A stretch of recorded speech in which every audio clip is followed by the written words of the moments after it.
کیا آپ جانتے ہیں کہ اللہ تعالیٰ نے حضرت آدم علیہ السلام کو کس چیز سے پیدا کیا؟ بسم اللہ الرحمن الرحیم۔ اللہ تعالیٰ نے بنی نوع انسان کی رہنمائی کے لیے کم و بیش 1,24,000 انبیاء علیہم السلام کو پیدا فرمایا۔ آسمان دنیا کی گہما گہمی کوئی بڑی خوشخبری سنا رہی تھی۔ جیسے جیسے وقت گزرتا جا رہا تھا، تسبیح و ذکر میں مصروف فرشتوں کی بے چینی میں اضافہ ہوتا جا رہا تھا۔ نظریں بیت المعمور پر تھیں اور کان اللہ کی پکار کے منتظر تھے۔ آخر کار انتظار کی گھڑیاں ختم ہوئیں اور اللہ پاک کا حکم ہوا۔ ترجمہ: میں زمین پر اپنا نائب یعنی خلیفہ بنانے والا ہوں۔ فرشتے اس فیصلے پر حیران تھے۔ ان کا خیال تھا کہ جنات کی طرح یہ بھی زمین پر لڑائی جھگڑا اور فساد کریں گے۔ چنانچہ انہوں نے اس فیصلے کی حکمت معلوم کرنے کی غرض سے ڈرتے ڈرتے عرض کیا: اے ہمارے رب، ایسے شخص کو کیوں پیدا کرتا ہے جو زمین میں فساد کرے اور خون بہائے، اور ہم تیری تسبیح، حمد اور پاکیزگی بیان کرنے والے ہیں۔ اللہ تعالیٰ نے فرمایا: جو میں جانتا ہوں تم نہیں جانتے۔ حضرت آدم علیہ السلام اللہ کے سب سے پہلے پیغمبر، ابو البشر یعنی انسانوں کے باپ، اور صفی اللہ یعنی اللہ کے برگزیدہ بندے ہیں۔ آپ علیہ السلام کے زمانے کا تعین نہیں کیا جا سکتا۔ تمام آسمانی کتابوں کے ماننے والوں کا عقیدہ ہے کہ اس روئے زمین پر اللہ تعالیٰ نے حضرت آدم علیہ السلام کو پیدا کیا۔ حضرت آدم علیہ السلام کی پیدائش کا واقعہ کچھ یوں ہے۔ اللہ تعالیٰ نے تمام زمین سے ایک مٹھی مٹی لے کر آدم علیہ السلام کو بنایا۔ اس لیے زمین کے لحاظ سے لوگ سرخ، سفید، سیاہ اور درمیانے درجے میں ہیں۔ اسی طرح اچھے، برے، نرم اور سخت طبیعت والے اور کچھ درمیانی درجے کے پیدا ہوئے۔ اللہ تعالیٰ نے حضرت جبرائیل علیہ السلام کو زمین میں مٹی لانے کے لیے بھیجا تو زمین نے عرض کی کہ میں تجھ سے اللہ کی پناہ میں آتی ہوں کہ تو مجھ سے کوئی کمی کرے یا مجھے عیب ناک کر دے۔ تو وہ مٹی لیے بغیر ہی واپس چلے گئے اور عرض کی: اے اللہ، اس نے تیری پناہ میں آنے کی درخواست کی تو میں نے اس کو پناہ دے دی۔ اللہ تعالیٰ نے پھر حضرت میکائیل علیہ السلام کو بھیجا۔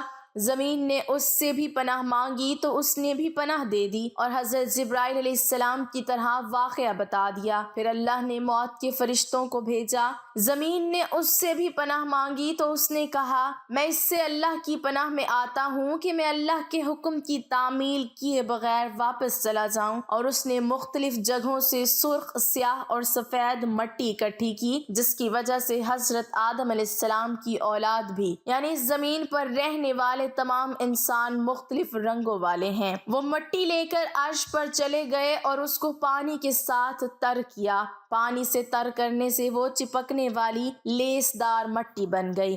اس پر اللہ تعالیٰ نے فرشتوں کو فرمایا: میں مٹی سے انسان بنانے والا ہوں۔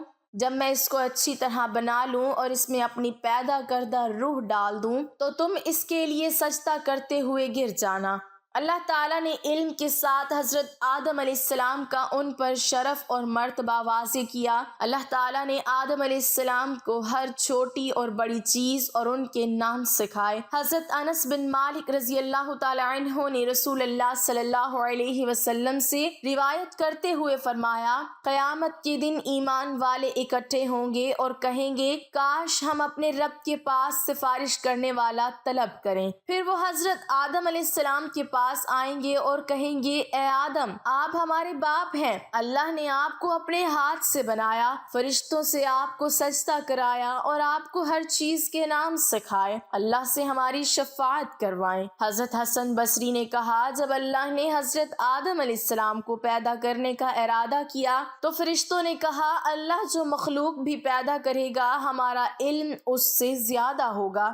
اس بات کی وجہ سے اللہ نے ان کو آزمائش میں ڈال دیا اور فرمایا کہ اگر تم اپنی اس بات میں سچے ہو تو ان چیزوں کے نام بتاؤ۔ یہ حضرت آدم علیہ السلام کا بہت بڑا شرف ہے کہ اللہ نے اس کو اپنے ہاتھ سے پیدا کیا اور اس میں روح پھونکی۔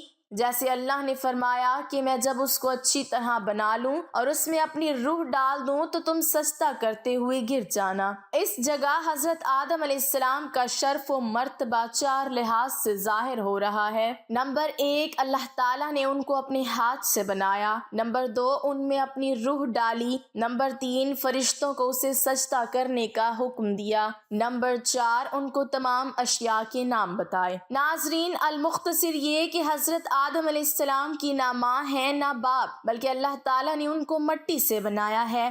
چنانچہ روایت ہے کہ جب اللہ تعالیٰ نے آپ علیہ السلام کو پیدا کرنے کا ارادہ فرمایا تو حضرت اسرائیل علیہ السلام کو حکم دیا کہ زمین سے ایک مٹھی مٹی لائیں۔ اللہ تعالیٰ کے حکم کے مطابق حضرت اسرائیل علیہ السلام نے آسمان سے اتر کر زمین سے ایک مٹھی مٹی اٹھائی تو پوری روئے زمین کی اوپری پرت یعنی تہ چھلکے کی مانند اتر کر حضرت اسرائیل علیہ السلام کی مٹھی میں آ گئی، جس میں 60 رنگوں اور مختلف کیفیتوں والی مٹیاں تھیں، یعنی سفید و سیاہ اور سرخ و زرد رنگوں والی، اور نرم و سخت، شیریں و تلخ، نمکین و پھیکی وغیرہ کیفیتوں والی مٹیاں شامل تھیں۔ پھر اس مٹی کو مختلف پانیوں سے گوندھنے کا حکم فرمایا، چنانچہ ایک مدت کے بعد یہ چپکنے والی بن گئی۔ پھر ایک مدت تک یہ گوندھی گئی تو کیچڑ کی طرح بودار گارا بن گئی۔ پھر یہ خشک ہو کر کھنکھناتی اور بجتی ہوئی مٹی بن گئی۔ پھر اس مٹی سے حضرت آدم علیہ السلام کا پتلا بنا کر جنت کے دروازے پر رکھ دیا گیا،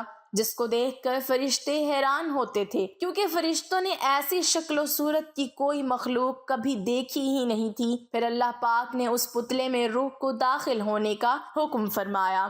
چنانچہ روح داخل ہو کر جب آپ کے نتنوں میں پہنچی تو آپ علیہ السلام کو چھینک آئی، اور جب روح زبان تک پہنچ گئی تو آپ علیہ السلام نے الحمدللہ پڑھا، اور اللہ پاک نے فرمایا یرحمک اللہ، یعنی اللہ تم پر رحمت فرمائے۔ اے ابو محمد یعنی آدم، میں نے تم کو اپنی حمد ہی کے لیے بنایا ہے۔ پھر آہستہ آہستہ پورے بدن میں روح پہنچ گئی اور آپ علیہ السلام زندہ ہو کر اٹھ کھڑے ہوئے۔ آپ علیہ السلام نے 960 برس کی عمر پائی، اور بوقت وفات آپ علیہ السلام کی اولاد کی تعداد 1,00,000 ہو چکی تھی، جنہوں نے طرح طرح کی صنعتوں اور عمارتوں سے زمین کو آباد کیا۔ محمد بن اسحاق رحمۃ اللہ علیہ نے کہا، جب حضرت آدم علیہ السلام کی موت کا وقت آیا تو انہوں نے اپنے بیٹے شیث علیہ السلام کو وصیت کی اور اس کو دن اور رات کے اوقات کی تعلیم دی، ان اوقات کی عبادت سکھائیں اور ایک بڑے طوفان آنے کی پیش گوئی کی۔ جب حضرت آدم علیہ السلام فوت ہوئے، وہ جمعے کا دن تھا، فرشتے ان کے پاس حنوط نامی خوشبو لائے اور اللہ کی طرف سے جنت سے کفن مہیا کیا گیا، اور ان کے بیٹے اور وصی شیث علیہ السلام سے تعزیت کی۔ حضرت ابی بن کعب رضی اللہ تعالی عنہ سے روایت ہے کہ جب حضرت آدم علیہ السلام کی موت کا وقت قریب آیا تو انہوں نے اپنے بیٹوں کو کہا، اے میرے بیٹو، میں جنت کا پھل کھانا چاہتا ہوں۔ وہ ان کے لیے پھل لینے گئے تو فرشتے ان کے سامنے آئے، ان کے ساتھ کفن اور حنوط نامی خوشبو لگائی، ساتھ ہی کلہاڑیاں، بیلچے اور ٹوکریاں تھیں۔ انہوں نے پوچھا، اے آدم کے بیٹو، کہاں کا ارادہ ہے، کیا تلاش کر رہے ہو؟ انہوں نے کہا، ہمارے والد آدم بیمار ہیں اور جنت کا پھل کھانا چاہتے ہیں۔ فرشتوں نے کہا، واپس چلو، تمہارے باپ کا وقت پورا ہو چکا ہے۔ فرشتے آئے تو حضرت حوا علیہ السلام نے ان کو پہچان لیا اور آدم کے ساتھ اوٹ میں ہو گئی۔ حضرت آدم علیہ السلام نے کہا، مجھ سے دور جا، میں تجھ سے پہلے پیدا ہوا ہوں، لہٰذا میرے اور میرے رب کے فرشتوں کے درمیان حائل مت ہونا۔ فرشتوں نے ان کی روح قبض کی، ان کو کفن پہنایا، خوشبو لگائی، ان کے لیے گڑھا کھودا، ان کی قبر بنائی، ان کی نماز جنازہ پڑھی، پھر ان کو قبر میں اتار دیا گیا، قبر میں رکھ کر اوپر سے مٹی ڈالی اور کہا، اے آدم کے بیٹو، میت کو دفنانے کا یہی طریقہ ہے۔ اللہ پاک ہمیں بہتر عمل کرنے کی توفیق عطا فرمائے اور ہمارا خاتمہ ایمان پر فرمائے، آمین۔ ناظرین، کمنٹ باکس میں اللہ تعالیٰ کے 99 ناموں میں سے ایک نام ضرور ٹائپ کریں۔